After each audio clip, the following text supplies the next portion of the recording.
back and the neck. And there's so many different possibilities, so many different ways to attack someone. It's really like a kinetic game of chess. It really is. Wow, that is, and a lot of people aren't looking for a fight, so they never train in any type of martial art. But it's stupid. But everybody should get their girls, their boys. Yes. Everybody should be trained to defend yourself. Yes, it's always important to be the one who makes the decision whether or not you get hurt. You know, if some guy can just throttle you and you don't know how to defend yourself, you're in a terrible situation. You don't know how to defend yourself. You know, you could run into some nut, and some nut decides to beat you up. I mean, I've seen it happen before where guys just they're crying and they're begging and the guy's kicking them when they're down. Have you ever seen a situation like that? Oh, yeah. Horrible to watch a guy have his manhood taken away by someone just because he doesn't know how to defend himself.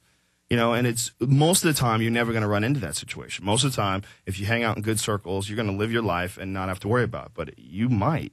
You know, you might. I don't know, man. Should have zagged. I grew up in Dallas. I don't know if it's still like that up there, but there are a lot of really bad people that like to get in fights. There's a lot of people all over the country that are angry, man. There's people that have terrible jobs, and terrible relationships, and terrible upbringings, and they want to kick your ass. They don't care. They want to kick your ass, you know, and you got to be aware of those. No, I was like a nice little kid when I was like 10, 11, 12, and kids that were like 5, 6 years older would beat me up.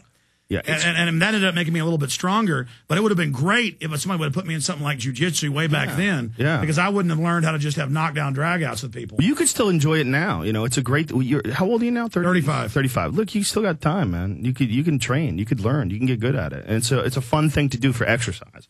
Because, you know, getting to the gym and just get on the elliptical machine and lifting weights, it can get pretty tedious. No, it does. But jiu-jitsu is like always fun to do. You know, you're playing a game, and the game, it's like literally like my friend Eddie, who teaches me, describes it as like a video game. Eddie Bravo. Yeah, Eddie Bravo, who's probably one of the most innovative, not the most innovative jiu-jitsu instructor ever. Because he smokes pot. He smokes pot and comes up with all these crazy moves.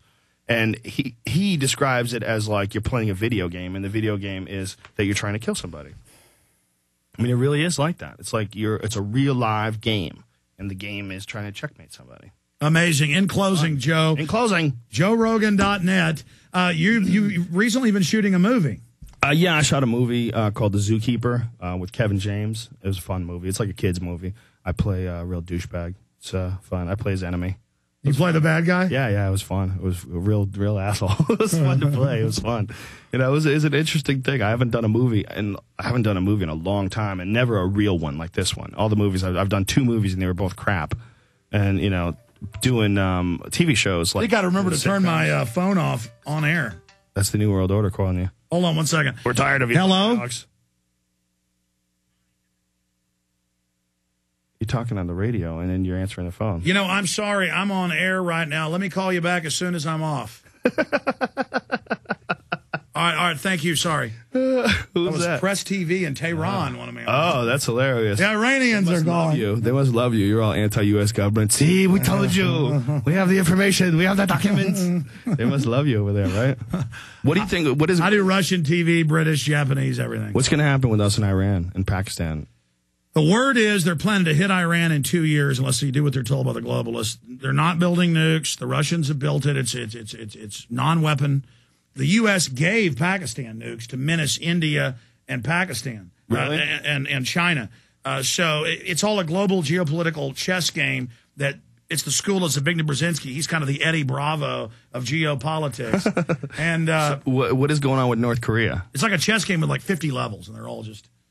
North Korea was given the nukes by Rumsfeld as the head of ABB in 1996 so they could destabilize that and have a reason to attack them. And, of course, the dictators are always like, yes, give me. But it's like in the old Western, a Bill Hicks line. Right. Where the guy throws... that movie? The movie that he talked about? It's in a bunch of movies. Sheen? Is that it? I don't know, but I've seen it like in other movies.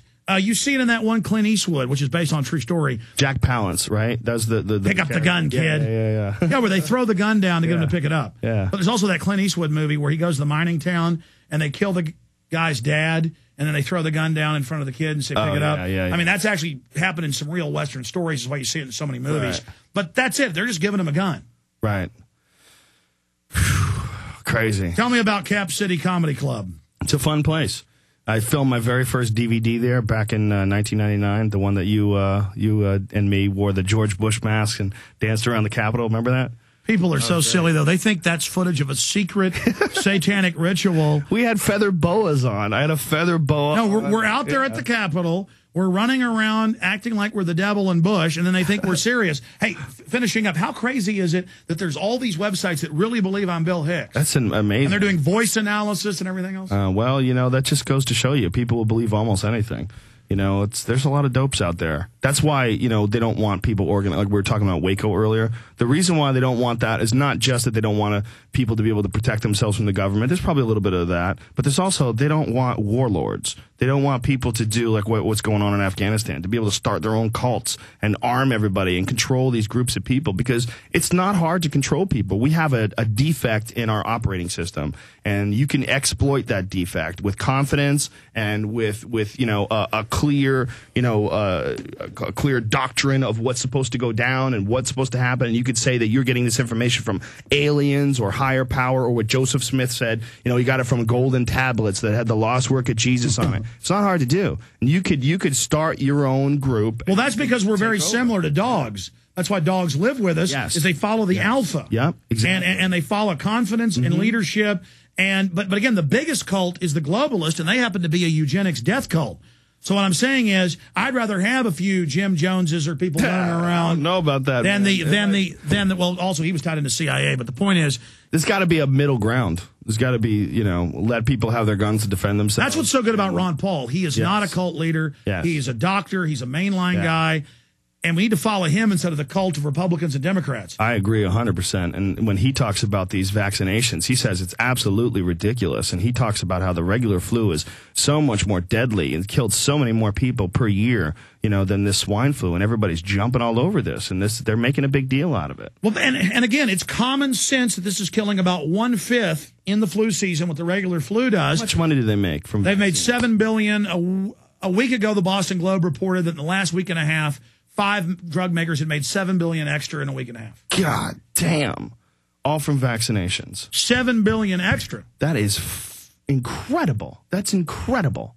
And does this get reported in mainstream news? Does anybody look at it as a possible angle? A lot of people are pointing it out, and it is starting to come out in mass media. Folks, I'll be back live tomorrow, 11 a.m. to 3 p.m. Central. That's 12 noon to 4 p.m. Eastern, and back Sunday, 4 to 6 p.m. He'll be at the Cap City Comedy Club tonight, Friday night. Closer to victory, ladies and gentlemen. You're doing 3 shows, right? Tonight, 1 show tonight, 2 tomorrow, and 2 Saturday. So that's 5 shows you can get if you're in Central Texas or anywhere around. And then you can go to JoeRogan.net and find out other places you're going to be playing. And you can follow me on Twitter, Joe Rogan, DOTNET, JoeRogan.net, all spelled out. That's me on Twitter. On Twitter. I'm on Twitter. Joe, I want to really thank you for coming in. I want to thank you for having me. I appreciate it, brother. Buddy, we're going to go hang with you. We're going to go eat some red meat. Hell yeah. Which soon is going to have a carbon tax on it. Oh, really?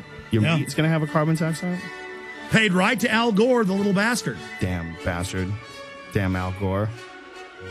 Al Gore has made a lot of money off of this global warming. That's one thing that people don't realize. Al Gore only had a couple $1 million in 2001, and now he recently made some $35 million investment, which just shows how much money he's accumulated over. And that investment was given Obama money.